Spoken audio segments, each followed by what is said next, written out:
اس سے کنیکٹ کوئی لیڈیز میں؟ اچھا، 2-3 سوال ہیں.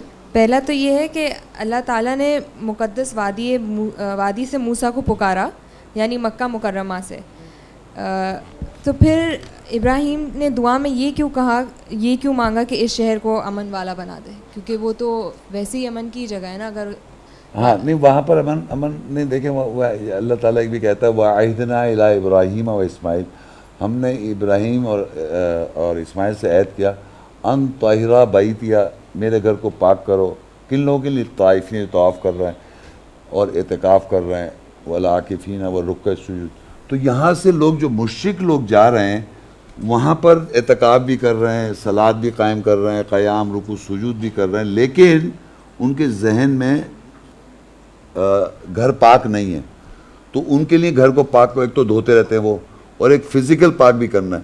تو امن والا شہر جب ہی بن سکتا ہے جب تک ان کا ذہن پاک نہ ہو، ورنہ پھڈے ہو جائیں گے، جھگڑے ہو جائیں گے وہاں. تو اللہ نے انہوں نے دعا ہی مانگی کہ اس گھر کو تو امن والا شہر دے کہ یہاں لڑائی جھگڑے نہ ہو. کیوں جو بھی جب حج پہ جاتے ہیں تو اللہ کہتا ہے ولا جدالا ولا فسوقا ولا رفسا. تو لوگ اس باؤنڈیج میں ہوتے ہیں کہ وہاں جا کے ہم نے ایسی حرکتیں نہیں کرنی ہیں. تو طہارت بھی گھر والوں کو کرنی ہے. امن کا شہر اسی طرح بنے گا جب تک کہ ان آیتوں پہ عمل نہ کریں لوگ. اس لیے دعا مانگی انہوں نے.